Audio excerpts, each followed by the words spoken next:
그때 그 환난 후 해가 어두워지며 달이 빛을 내지 아니하며 별들이 하늘에서 떨어지며 하늘에 있는 권능들이 흔들리리라. 그때 인자가 구름을 타고 큰 권능과 영광으로 오는 것을 사람들이 보리라. 또 그때 그가 천사들을 보내어 자기가 택하신 자들을 땅 끝으로부터 하늘 끝까지 사방에서 모으리라. 여러분, 한 주가 어떠셨습니까? 여러분, 정말 그런 삶을 사셨나요? 진짜 그리스도의 그 관계, 그분을 통한 만남, 그분을 통해서 아버지를 알고 그분을 통해서 성령의 이끄심이 뭔지를 뚜렷한 체험을 통해서 알게 되셨나요? 어떻던가요? 여러분, 가다 보니까 정말 이 길이 하나님 길인 걸 알게 돼요? 아직 모르신다고요? 우리 예수 믿는 게 아닐 수도 있다는 거예요. 분명하다는 거예요, 선이. 가게 되어 있다는 것이에요. 그렇게 살고 있어야 된다는 것이에요. 또 뭐예요? 진리가 아는 것을 구별할 수가 있어요. 딱 보면 저 진리가 아니야. 지금도 많은 이단 사설 것도 있지만 이단 사설이 아닌 정말 비슷한 일들, 복음인 것 같은데 복음이 아닌 것들 참 많거든요. 그런 것들도 여러분이 구별할 수 있는지 보셔야 됩니다. 왜요? 진짜 그리스도를 우리가 만났기 때문에.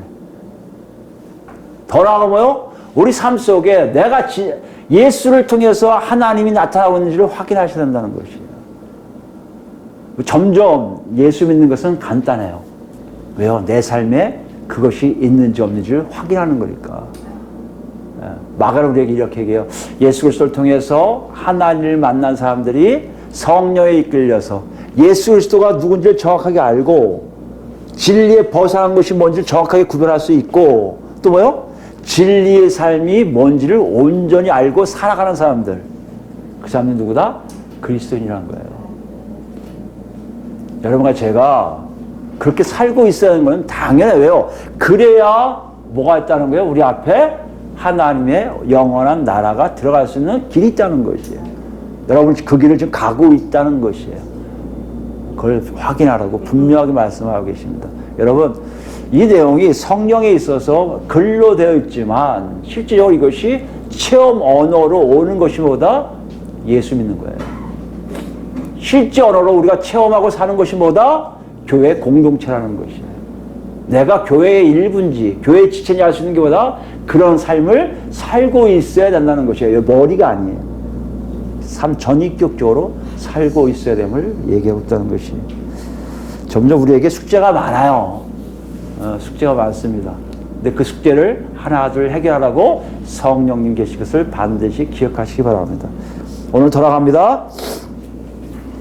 오늘 본문을 좀 이해하려면요, 굉장히 간단한 내용이에요. 간단한 내용인데 간단하게 지날 수가 없는 거예요. 그래서 조금 여러분도 아시겠지만 여러분 관심사에 있는 내용도 나온 거니까 아마 이거 뭔가 더 중요한 내용이 있겠다 생각할 수 있다는 것이에요. 근데 마가는 굉장히 단출하게 적고 있어요. 그래서 이걸 좀 이해하려면 좀 더 신중하게 본문을 분석할 필요가 있다는 것이죠. 그럴 때 보니까 관심 있게 들어온 단어들이 하나, 둘, 세 개가 똑같은 단어가 나오고 있어요. 24절에 그때에 그러고요. 26절에 그때에 그리고 27절에 또 그때에 라는 게 나와요. 그때가 26절과 27절은 헬라어 성경을 보니까 대명사예요. 위에 걸 얘기합니다. 위에 거 뭐예요? 24절에 그때를 대명사로 나오고 있어요. 그러니까 그때 24절에 그때가 다 똑같은 맥락이 다 똑같은 의미의 단어들을 지금 예수님이 말씀하고 계시다는 거예요. 그때 위에 24절에 때는 뭡니까? 날을 얘기해요. 날이라고 24시간을 얘기하는 게 아니라 어떤 사건, 경험, 상황이 결정되는 거예요. 시작부터 끝까지 딱 결정나는 그 순간, 그 시간대를 날이라고 얘기해요. 날. 그러니까 저녁이 되면 아침이 된다는 얘기는 한 날을 얘기해요. 날이라는 게 24시간을 얘기하는 게 아니라 떴다가 지는 사건의 결정을 얘기한다는 거죠. 그러니까 여기 보면 그 날, 복수예요.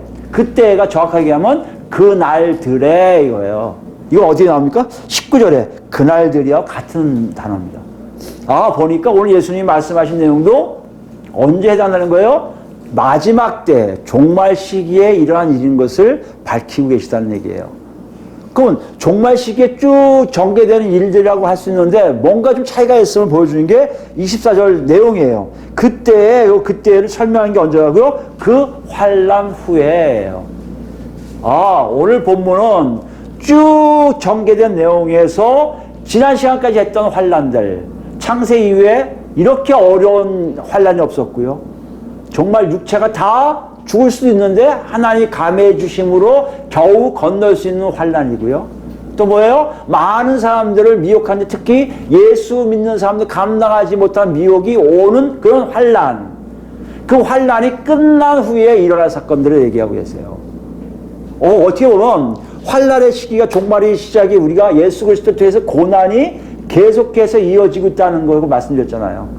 그리스도인과 환난, 고난은 같이 가고 있음을 알고 있는데 그 같이 가고 있음이 어느 정도에 끝나고 있을 때의 사건을 얘기하고 있어요. 이걸 더 뚜렷하게 하는 것이보다 24절에 지금 우리 성경에 없지만 헬라어 성경에는요. 대조를 이루는 접속사가 들어가요. 영어로는 but, 한글만 그러나. 그러니까 앞에 내용과 대조적인 일이에요. 앞에는 아까 얘기했지만 굉장히 힘들었어요. 예수 믿는 것 자체도 힘들었고요. 예수 믿는 사람들이 그걸 통과한다는 자체가 그렇게 쉬운 일이 아니었던 거예요. 그렇다면 오늘 24절 이후에는 좀 더 예수 믿는 사람들에게 뭔가 희망적이고 기쁨이고 감격이 넘치는 그런 사건을 얘기하실 것 같은 느낌이 든다는 것이에요. 오늘 본문의 의미예요. 이 두 가지를 놓치지 마셔야 돼요. 종말 시기의 마지막 지점에서 일어날 일들이고 그 지점은 그동안에 있었던 환난과 다른 예수 믿는 사람들에게는 좀 더 기쁜, 좀 더 아니라 많이 어떻게 보면 너무나 기대되는 그런 일들이 일어날 것을 얘기하고 계시다는 것이에요. 그게 뭡니까? 26절이에요. 26절을 보시면 그때에 그날들에 인자가 구름을 타고 큰 권능과 영광으로 오는 것을 사람들이 보리라. 인자가 구름 타고 큰 권능과 영광으로 온다는 거예요. 인자가 온다는 거예요. 인자가 누구예요? 지금까지 예수님은 계속해서 당신을 인자라고 부르셨어요. 인자. 인자가 오신다는 거예요. 지금 와 계시잖아요. 그건 8장의 같은 내용이에요. 어떻게 해요? 죽으셨다가 부활하시고, 삶 안에 부활하시고, 승천하신 뒤에 나중에 천사들과 함께 내려오시는 장면을 얘기해요. 우리가 생각하면 뭐예요? 재림이에요. 재림. 다시 오신다는 뜻입니다. 다시 오심에 대한 거예요. 근데 어떻게 오시나 보세요? 구름 타고 오세요. 큰 권능과 영광으로 오세요. 구름, 권능, 영광은 성경에는 하나님에 대한 단어예요. 인간에게 쓰진 않아요. 구름 타고 왔다? 선호공 얘기하는 것 같다? 그렇지 않아요. 성경에 구름 타고 오시면 대부분 다 하나님의 모습이에요. 그러니까 인자가 어떤 모습으로 오신다는 거예요? 하나님의 모습으로 오신다는 거예요. 근데 그게 누구들의 눈에요? 사람들의 육안으로 볼 수 있는 역사가 일어난다는 것이에요. 그게 환난 후에 마지막에 일어날 대조적인 사건, 환난을 겪고 있는 그리스도인들에게 대조적인 사건이 바로 뭐다? 인자가 다시 오시는 사건이라는 것이에요. 여러분, 우리에게는 굉장히 그 다시 오심만 생각하면 재림이에요. 그죠? 재림을 생각하면 옛날에는 좀 달랐던 것 같아요. 제가 처음 예수를 영접할 때만 해도 목사님들 설교나 교인들 입에서 늘 나오는 단어들이 뭐예요? 재림, 천국, 또 뭐 있습니까? 부활, 이런 것들이 굉장히 많았어요. 천국 안 하면 천당, 잘못된 격이지만 천당이라는 얘기를 참 많이 했습니다. 천국에 가면, 천당에 가면 부활돼서 재림하시면 많은데 오늘에 와서 이걸 제대로 쓰지를 않아요. 한국교회 자체도 쓰지를 않아요. 물론 이장님이라는 사람들 비롯한 시한부 종말론자에 의해서 재림 사상을 얘기하는 사람들이 이단 사상으로 많이 갔기 때문에 재림이라는 단어를 굉장히 거부시해요. 터부시하고 잘 안 쓰려고 그래요. 그러다 보니까 그 이후로 더 많은 곳에서, 대부분의 교회에서 재림에 대해서 얘기를 안 합니다. 재림을 얘기하는 곳에 약간 이상한 데가 많아요, 지금요. 정말 그런 겁니까? 그러고 보니까 사람들이 재림을 얘기할 때요, 기쁘심이 없어요. 지금 여기 대조적인 사건이라고 했잖아요. 뭐 하고요? 환난을 당하는 그리스도인들에게 당하는 이 환난과 완전히 대조적인 사건인데도 지금 여러분 들어서 알겠지만 환난도 나한테 별로 뭐 와닿지 않은 것도 있지만 재림, 다시 오심? 그게 뭐 나한테 와닿아? 아마 그러실 거예요. 그만큼 지금 한국교회가 갖고 있는 입장에서 보면 이 다시 오심은 말로만, 목사님이 말로만 기쁨이 옵니다, 예수님 다시 오십니다 하지 실제적으로 그런 것의 메시지는 전혀 나타나고 있지를 않아요.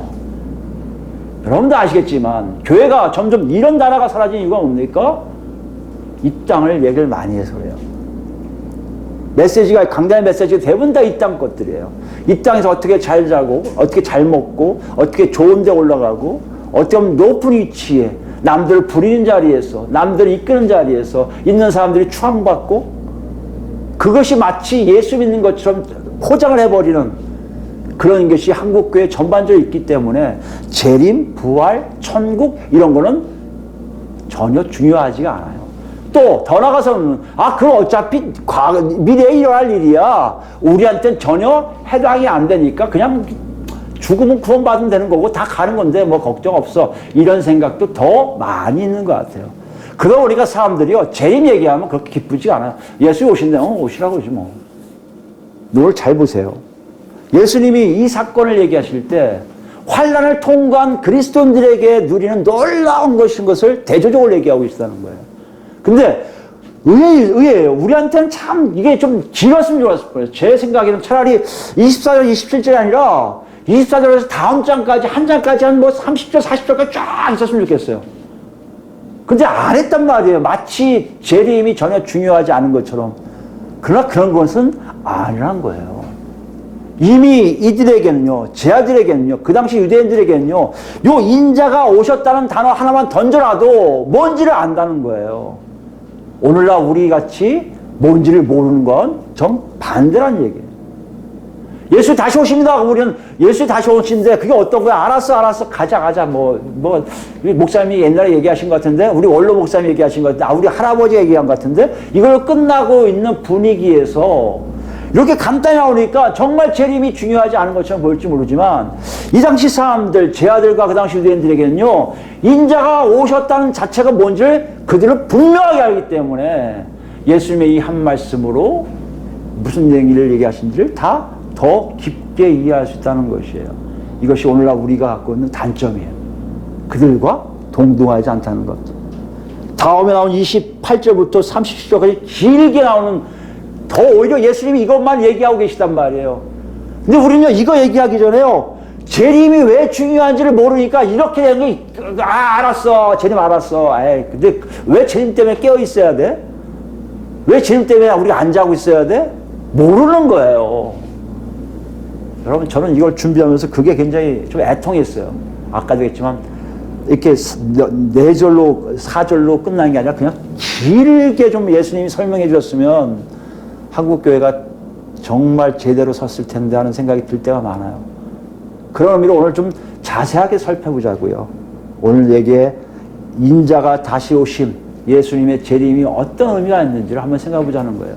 그리고 정말 우리가 그 재림 사상, 그 재림 생각과 같은 마음을 갖고 있는지, 같은 마음을 갖고 있어야 환난도 통과되고요, 같은 마음이 있어야 다음에 나온 경고 사연도 맞아요, 지킬게요 하는 게 있지, 재림이 똑같이 하는데요, 뭘 지켜야 돼? 이런 생각이 있을 수밖에 없잖아요. 오늘 제가 바람은 우리 모두가 24절, 27절 같이 살펴보면서 정말 예수님이 얘기하고 싶은 게 뭔지를 정확히 알아서 다음 과정까지 잘 갔으면 좋겠다는 마음이에요. 이런 의미로 차근차근 알아보자고요. 먼저 26절 보시면 이 내용만 얘기해도 이들은 알아요. 이게 뭔 얘기인지. 예수님이 인자가 다시 오신다는 의미가 뭔지 알아요. 왜요? 다니엘서에 그런 게 있거든요. 우리 같이 볼까요? 벌써 많이 본 구절이에요. 다니엘서 이미 이것만 무진장 많이 봤을 거예요. 다니엘서 7장은 뭐가 나와요? 인자가 나오잖아요. 13절인가요? 네, 7장 13절. 다니엘서 7장 13절 보시면, 내가 또 밤 환상 중에 보니 인자 같은 이가 하늘 구름 타고 와서 옛적부터 항상 계신 이에게 나아가 그 앞으로 인도되매. 여기 보시면 알겠지만 그 앞에 나가는 거 빼놓고는 거의 비슷해요. 인자 같은 이가 하늘에서 구름 타고 내려오시는 거, 오는 걸 보는 거예요. 환상으로. 근데 예수님이 오신 거는요, 실제 사람들이 보는 거예요. 와, 궁금해요. 어떻게 하실지. 모든 사람들이 다 알 것 같아요. 오고 계신 걸. 여러분, 이 상황을 아시겠습니까? 이건 카메라가 필요 없어요. 중계 필요 없어요. 좀 더 보시면 알겠지만 그때 사건은요 끔찍한 사건이라 하기 때문에 그분이 내려오는 걸 다 모든 살아있는 사람들이 다 볼 수밖에 없게 돼 있어요. 그걸 지금 얘기하시는 거예요. 왜 오셨습니까? 14절 보세요. 그에게 권세와 영광과 나라를 주고 모든 백성과 나라들과 다른 언어들을 말하는 모든 자들이 그를 섬기게 하였으니. 여기 보세요. 그 인자를 통해서 다스리게 됐단 말이에요. 그러니까 유대인들은 뭘 생각해요? 메시아를 기대하겠죠. 그리스도를 기대하겠죠. 아, 인자가 그리스도구나 했단 말이에요. 근데 예수님은 지금 이거 어떻게 얘기하시는 거예요? 인자인 메시아인 그리스도는 나인 걸 니들 알지. 내가 죽어. 그리고 3일 만에 부활하고 승천했다가 다시 올 거야 라고 말씀하셨거든요. 여기에 메시아로서의 모습이 아니라 여기는요 완성된 나라의 모습으로서 내려오시고 있는 거예요. 그 모습은요 다스림이에요. 이 우주 만물을 통치하신 그 모습 그대로 내려오신다는 거예요. 그걸 설명하기 보면 22절 볼까요? 옛적부터 항상 계신 이가 와서 지극히 높으신 이의 성도들을 위하여 원한을 풀어주셨고 때가 이름에 이 성도들이 나라를 얻었더라. 성도들에게 나라를 얻게 하신 때예요. 성도가 뭡니까? 하나님의 백성들이에요. 하나님으로부터 택함을 받은 사람들이에요. 그 사람들에게 나라를 주시기 위해서 내려오고 계시다는 얘기예요. 그 나라를 누가 통치하고 계세요? 메시아인 왕이신 예수님이 통치하세요. 그뿐만 아니라 메시아 통치한다는 무슨 얘기합니까? 바로 하나님 아버지의 직접적인 통치가 있는 시대를 얘기하는 거예요. 시간을요. 여기 27절 보세요. 나라와 권세와 온 천하 나라들의 위세가 지극히 높으신 이의 거룩한 백성에게 붙임받으리니 그의 나라는 영원한 나라이니라 모든 권세 있는 자들이 다 그를 섬기며 복종하리라. 완전한 하나님의 통치가 온전하게 이루어지는 그 때가 언제라고요? 바로 인자가 오시는 그 시기예요. 우리 식으로 얘기하면 예수님이 재림한 그 시기에 완성된 하나님 나라의 모습이 이루어진다는 것이에요. 어떤 게 완성된 겁니까? 하나님이 직접 통치하시고요. 하나님과 교류하게 돼 있고요. 하나님으로부터 모든 것을 직접 사람들이 다 알아서 각자가 하나님 누구신지 물을 필요가 없고 하나님에 대한 지혜가 지식이 다 모든 만물에 다 퍼져서 하나님이 선포하실 때마다 모든 만물이 다 알아듣고 찬양하는 시기라는 거예요. 이게 재림이에요. 그냥 예수님이 오시는 게 아니라 뭔가의 통치의 선언이 마치 예루살렘에 오셔서 나 그리스도가 이 땅을 다스리러 왔도다 했는데 아무도 안 나왔거든요. 나귀 타고 그냥 초라하게 들어가신 예수의 모습이 이제 재림하실 때는 그럴 수가 없는 거예요. 모든 백성이 납작 엎드려 그 왕께 찬양될 수밖에 없는 그 순간들. 그게 예수님의 재림이에요. 이것이 환난과 어떻게 차이가 있습니까? 환난은 그 때문에 고생하는 건데 그 고생에 완전히 종집을 찍는 거란 말이에요. 그뿐만 아니에요. 다시 와볼까요? 본문을 보면요. 그것을 알 수 있는 사건이 두 개가 연속으로 나타나는데 오늘 앞에 사건만 볼 거예요. 24절 보시면 그때에 그 환난 후에 해가 어두워지며 달이 빛을 내지 아니하며 별들이 하늘에서 떨어지며 하늘에 있는 권능들이 흔들리라 돼 있어요. 해가 어두워지고 달이 빛을 내지 않고 별들이 막 이런 게 어디 있냐면요. 또 선지서에 있어요. 이걸 보면 아는 거예요. 지금 무슨 일을 알 거구나 알아야 하는데 우리는 몰라요. 이게 뭔지. 그게 우리에게는 굉장히 아픔이에요. 어디 있습니까? 우리 이사야서 가볼까요? 이 내용과 거의 비슷한 내용이 나오는데 이사야서 13장 가보시면 9절부터 볼까요? 9절. 이사야서 13장 9절 982페이지에 있습니다. 9절 보시면 보라 여호와의 날. 여호와의 날이면요 대부분 구약의 선지서의 여호와의 날하면 다 뭡니까? 심판의 날이에요. 심판의 날. 심판의 날은 뭡니까? 여호와에게 반역했던 사람들, 배반했던 사람들, 여호와와 같이 가지 않은 사람들에 대한 하나님의 징계의 날이 바로 여호와의 날이에요. 그날을 얘기하면서 뭐라고 보세요? 곧 잔혹히 분냄과 맹렬히 노하는 날이 이르러 땅을 황폐하게 하며 그 중에서 죄인들을 멸하니 보세요. 여호와 하늘에 심판이 있음을 얘기하는데요. 10절 보세요. 하늘의 별들과 별무리가 그 빛을 내지 아니하며 해가 돋아도 어두우며 달이 그 빛을 비추지 아니할 것이로다. 여기 그대로 있죠? 24절 내용이 그대로 있단 말이에요. 해가 어두워지고 달이 빛을 내지 않아요. 그 사건이라는 게 뭐라고요? 여호와의 심판의 날을 얘기할 때 선지자들이 주로 사용하던 표현들이에요. 뭔가 우주적인 하늘에서 천체가 뭔가 바뀌고 있는 그 상태가 뭐라고요? 하나님의 권능이 나타난 시기예요. 이걸 선지자들은 그렇게 풀이해요. 막 우리도 얘기잖아요. 땅이 흔들렸어요. 하늘에서 번개가 치고 난리 납니다. 이건 다 뭐예요? 무슨 대변혁을 얘기하는 것처럼 성경에 이 얘기하는 것은 뭐요? 여호와의 심판의 날을 보고해주고 있다는 것이에요. 11절 말씀 보세요. 내가 세상의 악과 악의 죄를 벌하며 교만한 자의 오만을 끌으며 강포한 자의 거만을 낮출 것이며 내가 사람을 순금보다 희소하게 하며 인생을 오빌의 금보다 희귀하게 하리로다. 무슨 말이에요? 사람을 순금보다 희소하게 한다는 말은 뭡니까? 살아있을 사람들이 별로 없다는 얘기예요. 살아있을 사람들이 별로 없기 때문에 인생들이 별로 없기 때문에요. 귀한 금보다도 희소해요. 심판이라는 것은 그만큼 무서운 걸 얘기해요. 그날이 언제라고요? 예수님이 재림하실 때예요. 예수님이 재림하면 뭐라고요? 하나님이 직접 통치하실 때 첫 번째 사건이 뭐다?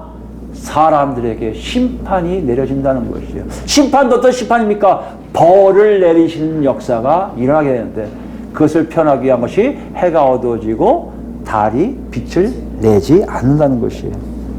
13절 보세요. 그러므로 나 만군의 여호와가 분하여 맹렬히 노하는 날에 뭐요? 하늘을 진동시키며 땅을 흔들어 그 자리에서 떠나게 하리라 됐어요. 24절 25절 말씀이 그대로 이루어지고 있다는 걸 볼 수 있어요. 뭘 얘기합니까?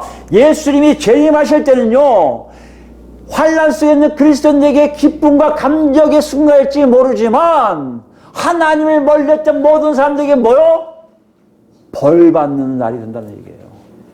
그게 재림이에요. 그게 예수님이 오신 그날이란 말이에요. 교회가 만약 이것을 얘기하지 않는다면 두 가지예요. 예수 믿는 사람들에게 소망 하나 뺏어가는 것뿐만 아니라 세상 사람들에게 경고하는 내용들을 삭제해버리는 거예요. 하나님은 이걸 경고사인으로 키우고 계신 거예요.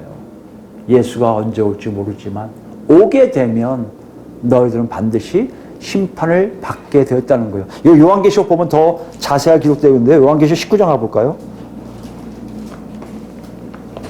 요한계시록 19장 가보시면 11절부터 볼까요? 19장 요한계시록 19장 11절 말씀입니다. 또 내가 하늘이 열린 것을 보니 보라 백마와 그것을 탄 자가 있으니 그 이름은 충신과 진실이라 그가 공의로 심판하며 싸우더라. 여기 보면 탄 자가 누구냐면 그리스도를 표현해요. 백마 타고 오시는 거예요. 뭐로 보시는 거예요? 지금 심판자로 오시는 거예요.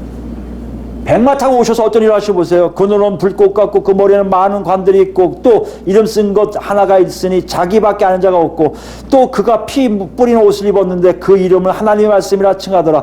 하늘에 있는 군대들이 희고 깨끗한 세마포 옷을 입고 백마를 타고 그를 따르더라. 그 입에서 예리한 검이 나오니 그것으로 만국을 치겠고 친히 그들을 철장으로 다스리며 또 친히 하나님 곧 전능하신 이의 맹렬한 진노의 포도주 틀을 밟겠고 그 옷과 그 다리에 이름을 쓴 것이 있으니 만왕의 왕이요 만주의 주라 하였더라.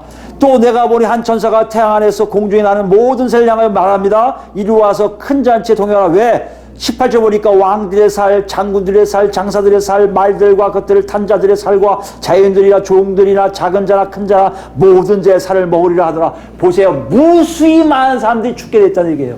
아까 얘기했듯이 금보다 희귀한 일이에요. 살아있는 사람들이.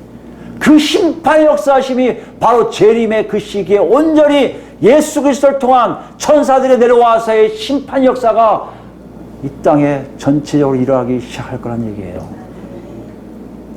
19절입니다.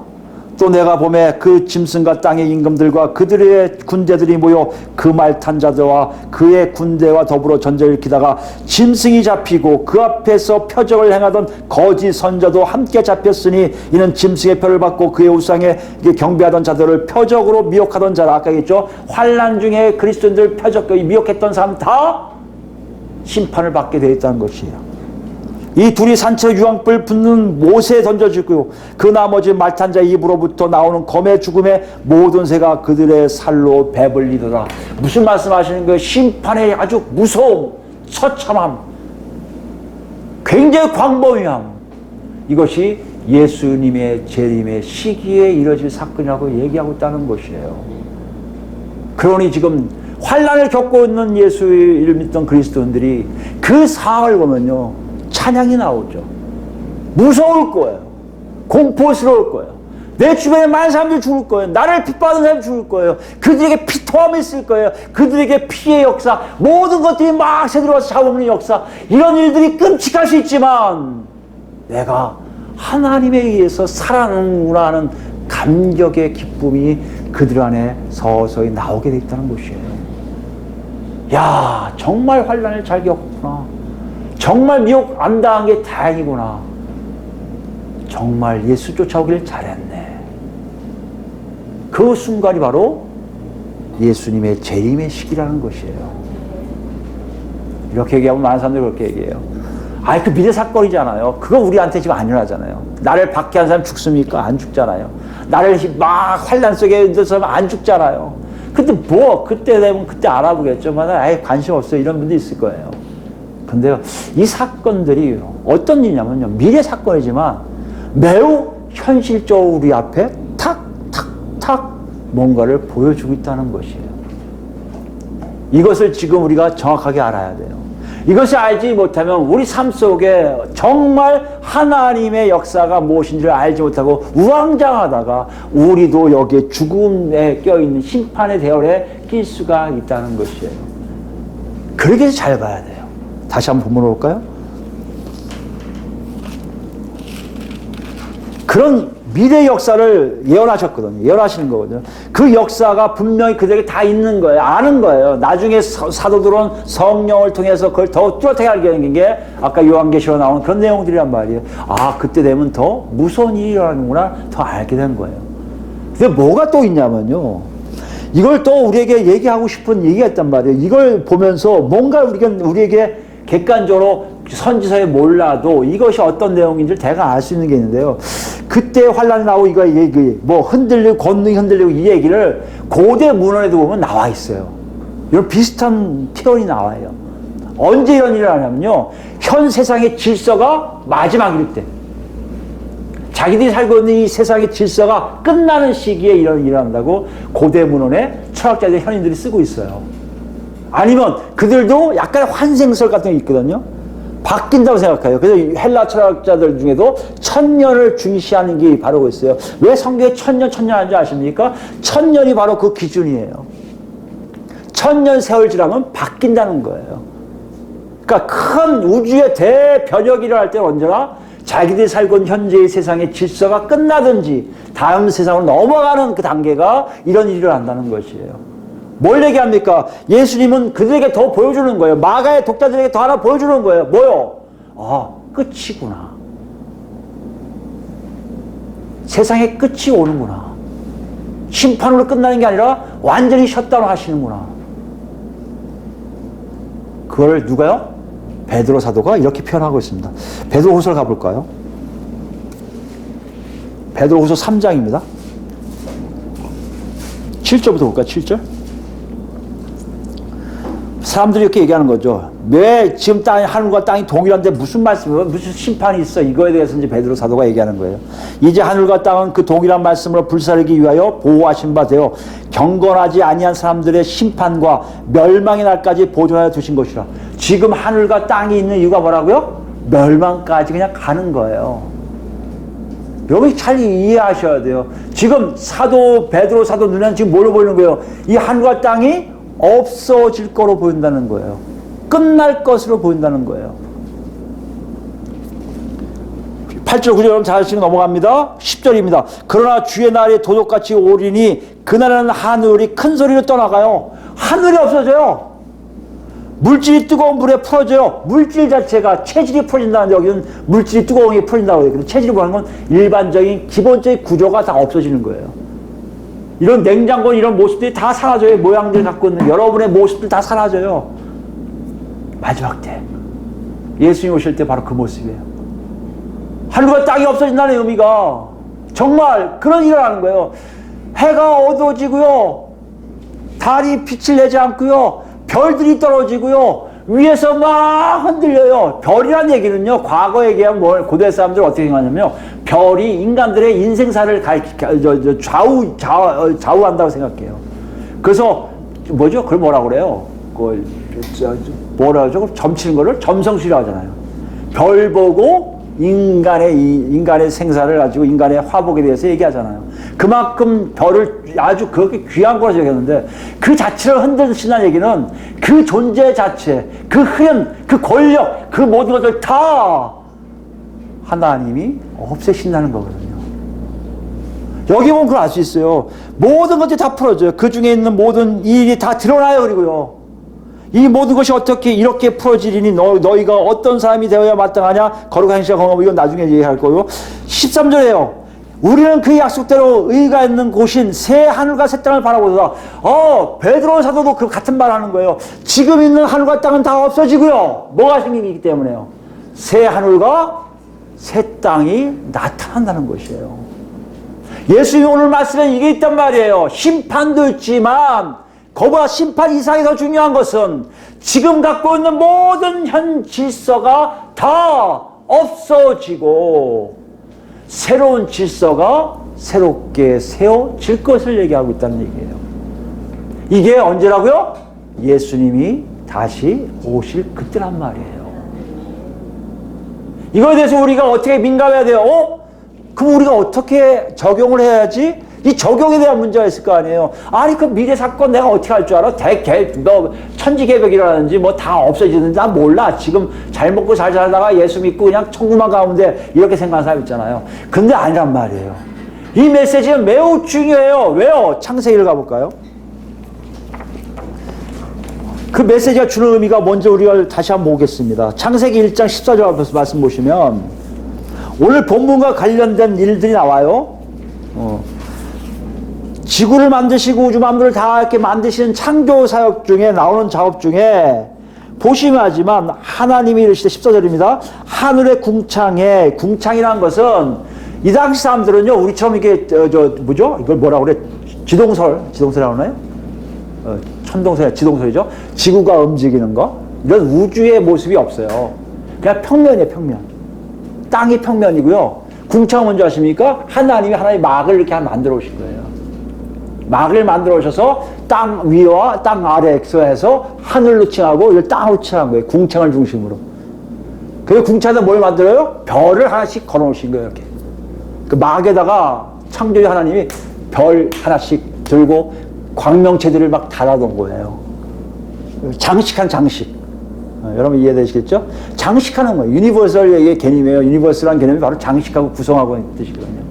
코스모스 그런 뜻이고. 그러니까 우주 자체를 지금 이렇게 만들고 계시는 거예요. 탁탁 하나 붙이고 있는 거예요. 지금 그 얘기하는 거예요.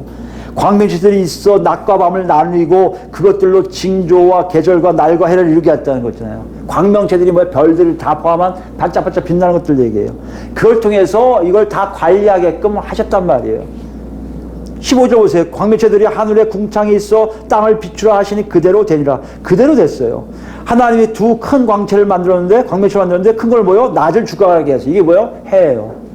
또 하나요. 좀 작은 걸 광명체를 밤을 주관하게 했어요. 이게 뭐예요? 달이에요. 해가 어두워지고 달이 빛을 비추지 못한다는 얘기는 뭡니까? 지금 여기에 있었던 제대로 있었던 일들을 하지 못하게 하시는 하나님의 주권적 역사인 걸 알 수 있어요. 하나님이 이것들을 하늘의 궁창에 두어 땅을 비추게 하시며 낮과 밤을 주관하게 하시고 빛과 어둠을 나누게 하시며 하나님 보시기에 좋았더라. 저녁이 되고 아침이 되니 이는 넷째 날이라. 넷째 때 역사가 그거를 만들었단 말이에요. 우주 만물에 있던 별들, 달, 그리고 해를 하나님이 제대로 되게끔 하셨단 말이에요. 그리고 뭐요? 보시기에 좋았다라 하신다는 얘기예요. 보시기에 좋았다는 게 뭔지 아십니까? 하나님 뜻대로 되었다는 의미예요. 그러니까 모든 역할들을 제대로 다 갖췄는데 어떤 일 합니까? 마지막에 6절 날에 사람을 만들었거든요. 아담을. 이 아담이 죄를 져요. 죄를 짓고 오니까 보시기에 좋았다 했던 모든 것들이 다 균열이 하기 시작한 거예요. 그래서 그 흔드시는 역사는 뭐다? 창조 사역을 하시는 하나님의 권능을 보여주시는 거예요. 그것이 흔들리고 있으면 지금 하나님이 뭔가를 하고 계심을 알게 하셨다는 얘기예요. 근데 오늘 그 말씀이 아니에요. 그거 어떡한다고요? 떼버리시는 거예요, 지금요. 여러분, 학교에 할 텐데, 아니, 가정에 여러분 크리스마스 트리 예쁘게 꾸었다가 끝나면 다 떼버리잖아요. 예쁘게 해서 다음에 써야지. 근데 그게 아니에요, 지금 예수님이요. 지금 하나님 모습은요. 궁창에 걸렸는 유대인들 생각을 합시다. 궁창에 있는 것들을 지금 떼시는 거예요, 이렇게. 막 떼고 계신 거예요. 왜요? 이 질서, 내가 원하는 질서, 아니라는 거예요. 이건 곧 다 없어질 거라는 거예요. 그게 원래부터 있었어요? 있었단 말이에요. 그게 사도들 머리에 깊게 들어가요. 로마서 가보시면 알아요. 로마서 가보시면 중요한 메시지를 사도 바울이 얘기하는데요. 로마서 8장입니다.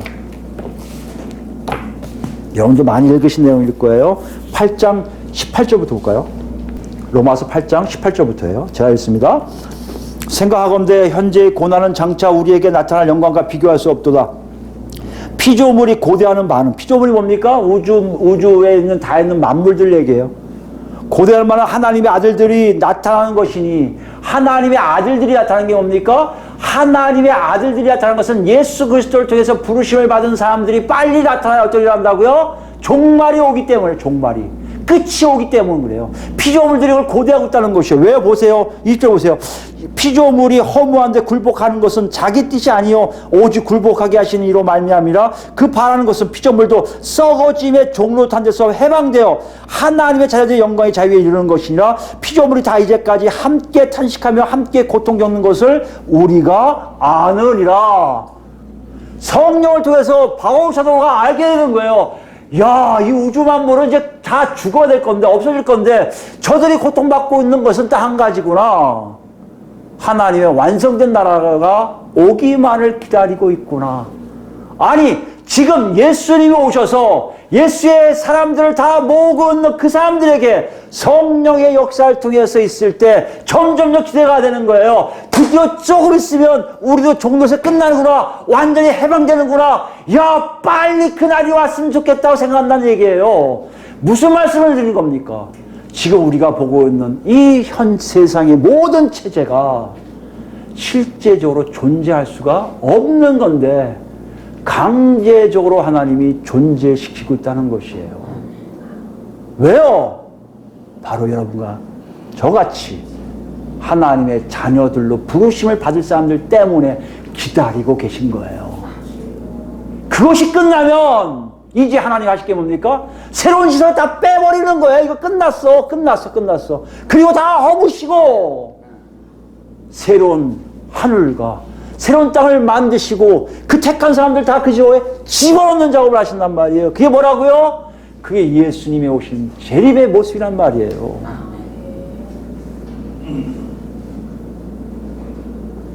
우린 지금 어디 있어요? 그런 걸 모르니까 그런 거 생각도 안 해요.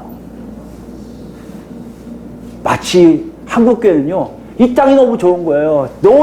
정말 좋은 건물도 서로 경쟁해요. 이제는 그 끝난 것 같아요. 누가 이겼는지 모르겠어요. 15,000명 들어가는 예배당이 제일 크다고 해서 15,000명, 이거 불가능한 건데 만석이었다고 사람들이 다시 15,000석을 만들고 이런 일을 하다가 끊임없이 하다가 이제는 더 해서 안 되니까 어떻게 하는지 목사들을 치장하고 목사들의 모습들을 다 얘기하는 거 아닙니까? 없어질 것을 지금 치장하고 있는 거예요. 썩어져 없어질 것들을 다 치장하고 있는 거예요. 내가 갖고 있는 재산, 내가 갖고 있는 건물들, 내가 갖고 있는 이거 돈 사실 그렇지 않습니까? 돈이 돈입니까 사실? 약속이잖아요. 나라가 망하면 이 약속도 다 없어지는 거 아닙니까? 지금 하나님은 그것을 하나님 나라 백성들에게 놓고 하시는 거예요. 예수님이 그걸 말씀하고 계신 거예요. 니들 잘 알지? 끝날 거야. 환란이 끝난 다음에 그런 일이 있을 거야. 그건 뭘 얘기한 줄 아니? 너들 현재 너희 삶에 중요한 것이 뭔지를 알아야 된다는 것이에요. 없어질 것에 충성하지 말라는 거예요. 아직 끝나서 없어질 질서들, 꺼져갈 것들, 먹고 마시고 있는 그 명예들, 철학들, 지혜들, 가치들, 내가 원하는 것들, 장수, 이 모든 것들이 다 끝날 문제라는 거예요. 거기에 더 초점을 맞추지 말라는 거예요. 그거는 마지막 때를 대비한 하나님의 아들들의 모습이 아니라는 거예요. 이걸 다 가리고 있어요. 가리고다 보니까요, 재림이 사라져요. 재림이 사라질 뿐만 아니라 뭐가 사라져요? 부활도 사라져요. 부활도 의미가 없어요. 하나님 나라요? 의미 없어요. 이 땅에서 잘 먹고 잘 살고 오래 살고 건강하고 남들을 위해서 높게 올라가고 큰 소리 치고 내 말 한마디면 어떻게 되고, 교회 사이즈에 몇 명이에요? 몇 명 물어봐서 저 교회는 멋진 교회, 목사님 누구세요? 그 목사님 이게 다 기준이 된 한국교회의 모습이라면 오늘 예수님의 말씀과 정반대예요. 숫자, 건물, 목사 이름, 중요한 게 뭐예요? 다음 시스템. 새 하늘과 땅에 들어갈 수 있는지 없는지가 더 중요한 건데 우린 여기에 머물렀다는 것이에요. 이것 때문에 오신 게 바로 예수님이세요. 이걸 알려주시기 위해서 오신 거예요. 메시아의 첫 번째 사명은 그것을 알리는 거예요.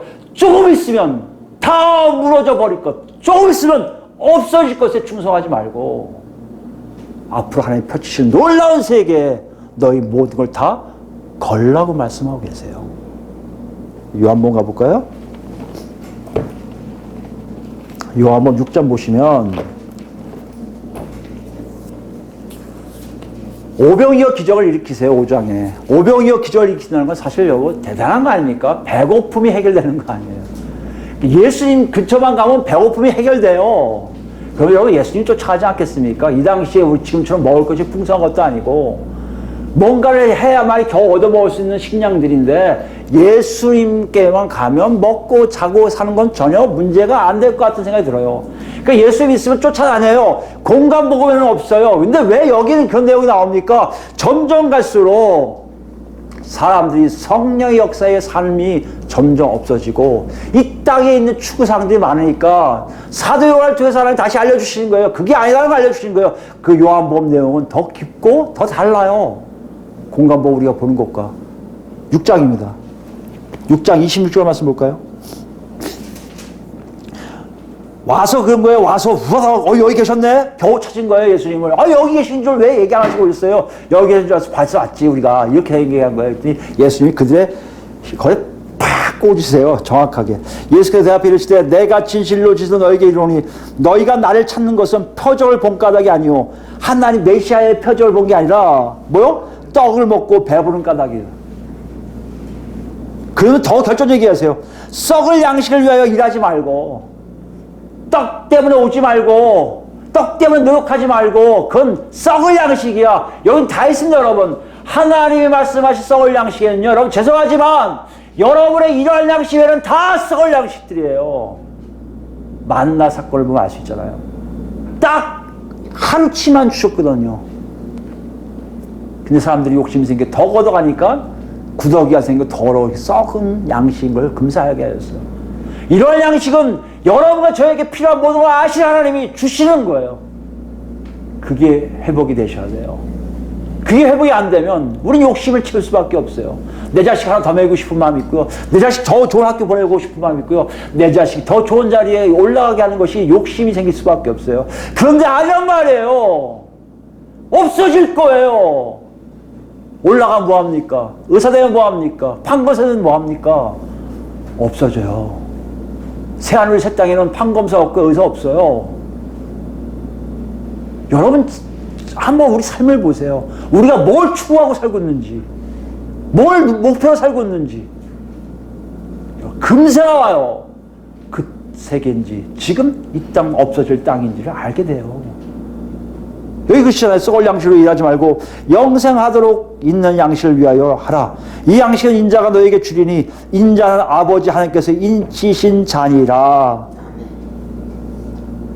그래서 예수님이 오신 거 아니에요. 뭘 주려고요?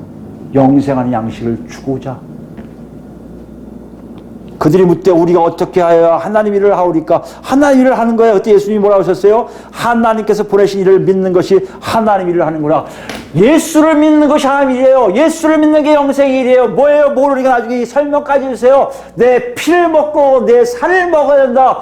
피와 살을 어떻게 먹고 마세요? 아, 나 못하겠다. 돌아가는 사람 많아요. 너희들 갈 거냐? 아니요. 여기에 진리가 있는데요. 여기에 복음이 있는데 내가 어떻게 가겠습니까? 나는 예수님과 함께 같이 가겠습니다 하고 제자들 남아요. 그 제자들에게 말씀하시는 거예요. 너희들이 지금 영생할 걸 얻는 것이 난데 그분이 다시 오실 때 내가 약속한 썩을 양식들은 다 없애버리고 영원한 양식들을 가고 있는 곳에 너희들 다 보내시겠다는 거예요. 누굴 중심이에요? 예수 중심이에요. 예수 때문에 가는 것이에요.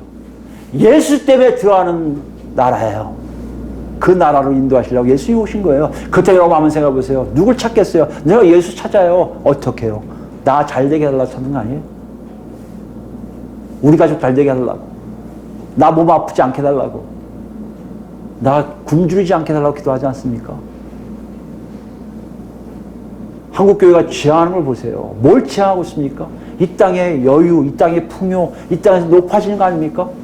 한국교회가 몸 설치고 기분 나빠하는 게 뭡니까? 한국교회를 모독하는 거란 말이에요. 왜 모독을 당해요? 한국교회가 굉장히 우수한데 우수하지 않은 것처럼 얘기하는 거 짜증난다고요. 뭘 착각하고 있습니까? 이 땅에서 뭘 우수해지려 뭐 하려고 그래요?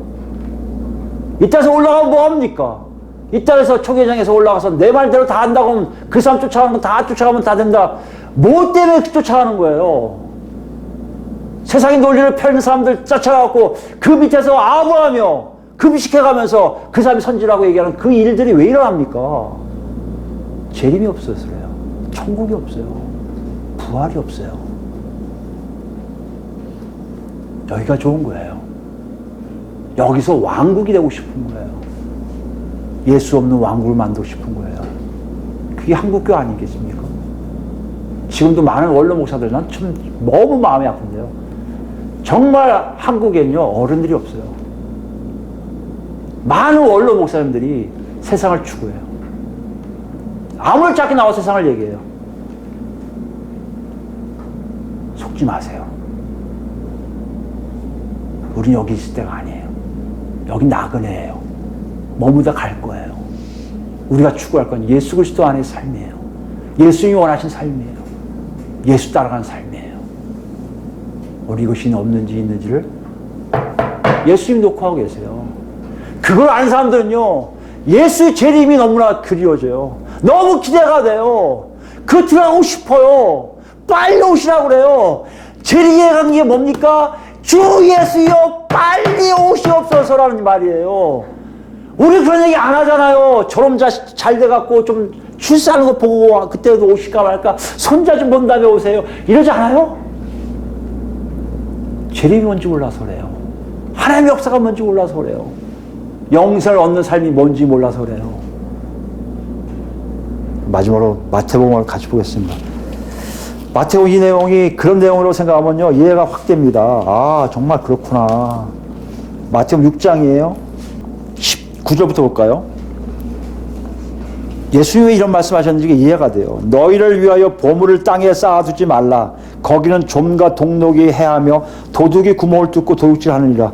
여기 가망이 없다는 이 땅은요 뭔가 남겨지지가 않는다는 얘기예요. 썩든지 도둑질해가든지. 이거 지금 그들에게 얘기하는 거예요. 쟤들에게. 알지 않니? 거기를 왜 살아? 이거예요. 근데 우리는 알아요.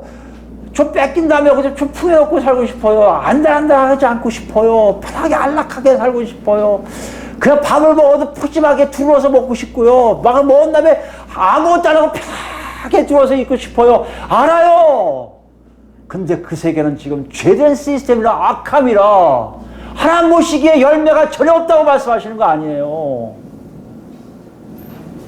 우린 거기서 일어나야 되잖아요. 딴 데로 가야 되잖아요. 그게 지금 우리에게 없다는 얘기예요. 20절입니다. 오직 너희를 위하여 보물을 어디에 쌓아두라고요? 하늘에 쌓아두라. 거기는 좀이나 동록이 해하지 못하며 도둑이 구멍을 뚫지도 못하고 도둑질도 못하느니라. 마치 하나님이 이렇게까지 얘기하셔야 되냐. 돈 가지고 땅에 쌓을 거야, 하늘에 세울 거야. 이거 아까 요한복음에 똑같은 얘기예요. 썩을 양식을 살 거야, 영생한 양식을 살 거야. 이거와 똑같은 질문을 이해를 못하니까 돈에 비유해서 얘기하시는 거 아니에요. 우리도 그렇지 않습니까? 우린 근데도 하늘에 보물 쌓는 거 이해가 안 돼요, 아직도. 그러니까 이렇게 하세요. 21절. 내 보물 있는 그곳에는 내 마음도 있느리라. 여러분이 어디에 있는지 보세요, 마음이. 이 땅이면 이 땅에 쌓고 있을 거예요. 아무리 모욕해도, 아무리 목사가 뭐라도 성경에 있다고 성령님이 아무리 놓고 해도, 아니, 땅에서 쌓을 거예요. 땅이 좋아요. 어떤 사람은 잖아요. 걱정하지 마세요. 보물 찾고 만들어갖고 여기 내 곡식 쌓은 거 2, 3년 동안 다 쌓은다. 난 편하게 누리며 살 거예요. 이러니까 뭐라 하세요, 예수님이. 야, 다 지은 다음에 네 생명 걷어가면 그 재물 누구 거니? 우리 그걸 몰라요. 안 죽을 것 같다고. 생명은 누구가 드는데요? 하나님께 있잖아요. 데려가시는 그 재물 누구 건데? 우리 그렇게 지금까지도 재림이 없으니까, 그 다음 세계를 새하늘과 새 땅에 대한 기대, 소망이 없으니까 그냥 막 살아요. 막 살면 예수를 난 믿는다고 착각도 하게 만들어요. 다. 22절입니다. 눈은 몸의 등불이니 그러므로 내 눈이 성하면 온몸이 밝을 것이요. 눈이 뭐예요? 정확하게 볼 수 있는 눈이에요. 굉장히 중요한 거예요. 이게 눈이 있다는 게 뭡니까? 진리를 깨닫는 사람들은 진리 때문에 살 수 있단 말이에요. 예수를 보는 사람들, 예수의 말씀을 듣는 사람들 제대로 살 수 있다는 거예요. 그렇지 않으면 눈이 나쁘면 다 어두워서요. 그게 뭔지 모르고 산다는 거예요. 그러니까 24절에 이렇게 얘기하세요. 한 사람이 두 주인을 섬기지 못할 것이니 혹 이를 미워하거나 저를 사랑하거나 혹 이를 중히 여기거나 저를 경히 여김이냐. 너희가 하나님과 재물을 겸하여 섬기지 못하니라. 아예 못을 박으세요. 하나님과 재물, 이게 아니라 정확하게 하면요, 썩을 양식, 없어질 이 현 세상의 질서를 상할 거니, 영원히 존재할 새하늘과 새 땅을 상할 거니, 이거 물어보고 계신 거예요. 재림이 없으니까 새하늘과 새 땅이 안 보여요.